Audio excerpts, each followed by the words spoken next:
Louvado seja nosso Senhor Jesus Cristo, para sempre seja louvado. Em nome do Pai, e do Filho e do Espírito Santo. Amém. Seja bem-vindo, meu irmão, minha irmã, ao meu canal Padre Dalvan Alves, para a meditação sobre o Evangelho do dia. Reze comigo. Nós vos adoramos, Senhor Jesus Cristo, e vos bendizemos, porque pela vossa Santa Cruz remistes o mundo. Estamos nos aproximando da semana mais santa do ano, a grande semana na qual celebraremos os mistérios da nossa salvação que se realizaram na paixão, morte e ressurreição de nosso Senhor Jesus Cristo. A Santa Igreja Católica, que não é nossa, é de Cristo, tem uma rica liturgia. A liturgia da Igreja não é a comemoração de um fato ocorrido há muito tempo, não é a lembrança de um acontecimento já passado. Pelo contrário, a liturgia da Igreja nos proporciona de mergulharmos de cabeça no grande mistério da salvação. Quem participou da Santa Missa neste último domingo, o quarto da Quaresma, deve ainda lembrar da segunda leitura da liturgia da palavra, que era da carta de São Paulo aos Efésios. Nesta leitura, escutávamos Paulo dizer que já ressuscitamos e estamos sentados no céu em virtude da nossa união com Cristo Jesus. Que afirmação ousada do apóstolo São Paulo. Essa maneira dele falar me faz lembrar de uma máxima da teologia católica que diz assim, se referindo ao mistério da fé, o já e ainda não. Guarde bem essa expressão, o já e ainda não. Ou seja, já estamos salvos, porém ainda não estamos salvos plenamente.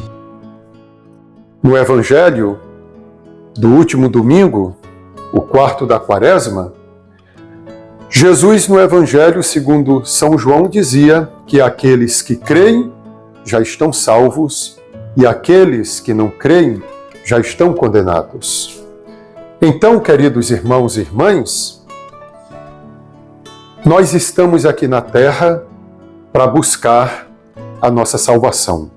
Eu costumo dizer que estar aqui na Terra, nesta vida presente na carne, é um ensaio, é um exercício para o céu. O céu é a plenitude, mas a nossa salvação, ela começa já aqui na Terra. Embora ela ainda esteja em vias de perfeição, embora a nossa salvação ainda esteja no estágio inicial, mas a salvação começa desde já e se plenificará no céu. Voltemos então ao que dizia São Paulo, que já fomos ressuscitados e que estamos sentados no céu em virtude da nossa união com Cristo Jesus.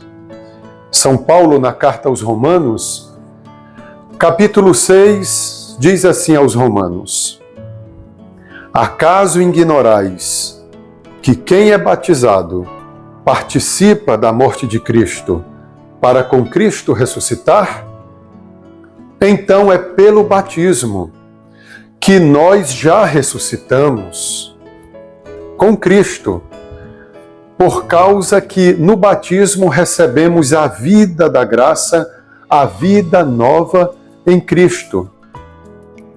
É graças ao batismo que nós também nos unimos a Cristo e já temos no céu um lugar reservado para nós. Eu estou dizendo isso a vocês, irmãos e irmãs, porque a liturgia da Santa Igreja Católica nos possibilita esta realidade da fé, de já ressuscitar e de já estarmos sentados no céu, do já e ainda não. Então percebam a importância dos sacramentos que são celebrados na liturgia da Igreja. Por isso devemos cercar a liturgia de toda reverência, de todo respeito, de toda veneração, porque a liturgia aponta para os céus. A liturgia nos catapulta para o céu. A liturgia católica nos remete para as coisas do alto. Então, celebremos com alegria a Semana Santa, que se aproxima, para mim, uma das semanas mais belas do ano. Queridos irmãos, então hoje, quarta-feira, a Igreja medita o Evangelho de São João, capítulo 5, versículos do 17 ao 30. Eu gostaria de fazer 3 comentários distintos acerca desse Evangelho. O primeiro comentário vem do início do Evangelho. Jesus respondeu aos judeus: meu Pai trabalha sempre, portanto, também eu trabalho. Meus irmãos, o que é que Jesus quer dizer com isso? Para entendermos essas palavras de Jesus, vamos à criação primeira, relatada no primeiro livro da Bíblia, o livro do Gênesis. Deus criou o mundo em 6 dias e no 7º dia ele descansou. Nós temos que ler o relato da criação com o entendimento de que o objetivo de Deus criar é para salvar. Deus cria para salvar. Dizia o pastor de Hermas, que é uma obra dos primórdios da Igreja, que Deus criou o mundo em vista da Igreja, porque a Igreja é a comunidade dos salvos. Embora existam tantos planetas, até planetas que não conhecemos, mas Deus colocou como centro do universo, e parece aquela teoria antiga da Terra como centro do universo, mas não falo aqui cientificamente, mas falo segundo uma perspectiva de fé, que a Terra é o centro do universo, porque a Terra foi o lugar onde Deus colocou o homem, porque o homem, ele é destinado a amar a Deus aqui neste mundo. A Terra também se tornou palco da manifestação, da revelação do mistério da piedade de Deus em seu Filho Jesus Cristo. Por isso que a Terra é tão importante nesse sentido. Então, Deus, que fez tudo bem, tudo que Ele criou era muito bom. Ele organizou tudo em 6 dias e no 7º dia Ele contemplou a obra de suas mãos. Porém, o homem não correspondeu ao amor de Deus. Adão e Eva caíram nas seduções diabólicas. Então, é como se o descanso de Deus acabasse. Deus era para descansar com toda a sua criação, mas agora Deus vai ter que trabalhar ainda mais. E o trabalho de Deus consiste em salvar o homem. O descanso de Deus terminou naquela primeira criação. Nós podemos entender que o descanso de Deus findou quando Deus disse à serpente: porei inimizade entre ti e a mulher, entre a tua descendência e a dela, a descendência da mulher te pisará a cabeça e tu procurarás ferir o seu calcanhar. Deus está aqui anunciando uma luta, um combate. E em luta, em guerra, em combate, não há descanso. Então Deus declarou uma guerra ao pecado, à mentira, a Satanás. Deus declarou uma guerra a tudo aquilo que tenta sequestrar o homem das mãos de Deus. Então é por isso que Jesus no Evangelho diz: meu Pai trabalha sempre, eu também devo trabalhar. O Filho está em união com o Pai nesta grande obra de salvação do gênero humano. É por isso que Santo Irineu chamava Jesus, o Filho, e o Espírito Santo, a terceira pessoa da Santíssima Trindade, de as duas mãos do Pai. As mãos nas Sagradas Escrituras são símbolos da obra. Então, Deus age por seu Filho Jesus Cristo no poder do Espírito Santo. Esse é o primeiro comentário que eu faço do Evangelho. Vamos ao segundo comentário que vem da sequência do Evangelho.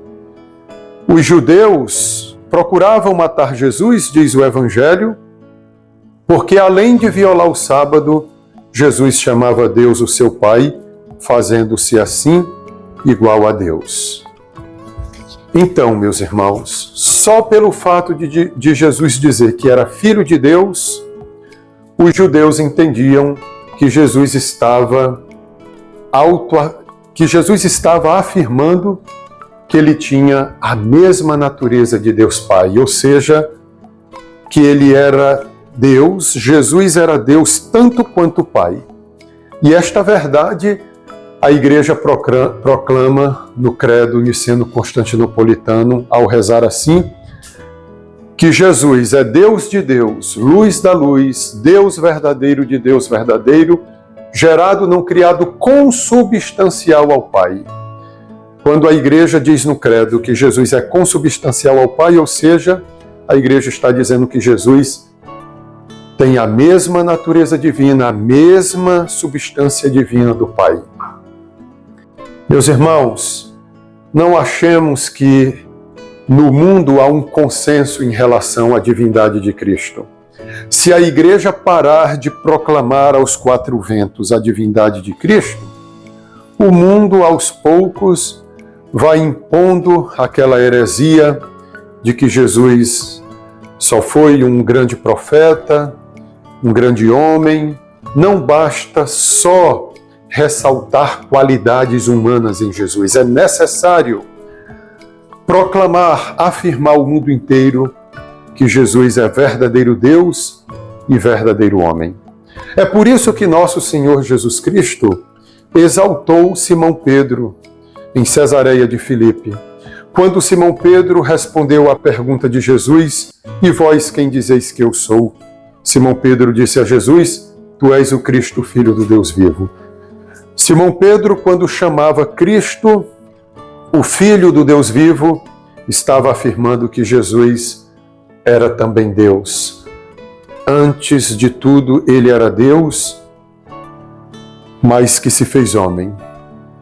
Então, queridos irmãos, vamos ao terceiro e último comentário acerca desse Evangelho do dia de hoje. Jesus respondeu aos judeus: "Em verdade vos digo, o Filho não pode fazer nada por si mesmo, ele faz apenas o que vê o Pai fazer." Meus irmãos, aqui está o ideal da vida humana. O homem deveria se submeter à vontade de Deus, porque Deus é Deus, Ele é o Senhor, Ele está acima. Jesus é um modelo para todos nós, o modelo original. O que Jesus fazia, nós também devemos fazer. Devemos imitar a Cristo. Jesus tudo o que ele devia fazer, ele consultava o Pai. Jesus não realizava nenhuma obra sem antes checar, verificar qual era a vontade do Pai. É isso que nós também pedimos no Pai Nosso. Seja feita a vossa vontade, ó Pai, assim na terra como no céu. No Getsêmani, Jesus rezou que não seja feito o que eu quero, mas o que tu queres. Se o homem aprender a querer o que Deus quer, o homem será mais feliz. Olhemos então para Cristo, que é o nosso modelo de submissão ao Pai. Mesmo ele sendo Deus, mesmo Jesus sendo Deus, mas ele não rivaliza com o Pai. Ele não compete com o Pai. O diabo quis envenenar o homem e seduzi-lo para ser um rival de Deus. Mas Jesus veio nos ensinar que devemos fazer tudo aquilo que o Pai faz. Ou seja, o que o Senhor quiser, nós queremos também. O que o Pai faz, o Filho faz também, continua dizendo Jesus no Evangelho. O Pai ama o Filho, ele mostra tudo o que ele mesmo faz, e ele mostrará obras maiores ainda, de modo que ficareis admirados. E continua Jesus dizer, como o Pai ressuscita os mortos e lhes dá a vida, o Filho também dá a vida a quem ele quer. E a vida que Jesus dá, meus irmãos e minhas irmãs, não é uma vida meramente biológica, mas é uma vida da graça. Se Jesus nos dá uma vida de graça, a nossa vida biológica será potencializada. Viveremos até melhor na carne. Enfim, Jesus não nega a vida biológica, mas a gente quer viver uma vida biológica independente da vida da graça. Assim como o meu corpo tem uma alma para sobreviver, um corpo sem alma é um cadáver, podemos dizer que a vida da graça é a alma da nossa alma. A vida da graça é a vida da nossa vida biológica. Meus irmãos e minhas irmãs, eu falei de 3 ideias, mas eu gostaria de acrescentar mais uma quarta. No Evangelho de hoje, Jesus diz assim, quem não honra o Filho, também não honra o Pai que o enviou. Vamos lembrar daqueles 2 mandamentos? Ninguém pode dizer que ama a Deus se não ama o próximo. E eu também não vou amar o próximo de verdade se eu não amar a Deus. Em primeiro lugar, o primeiro e o segundo mandamentos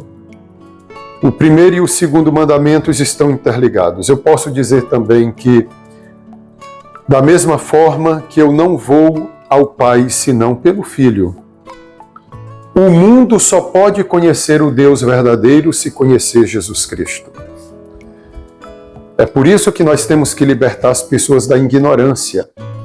Não vamos pensar que as pessoas crendo em qualquer coisa se salvarão. Não, as pessoas têm que crer em Jesus Cristo para que conheçam ao Deus verdadeiro.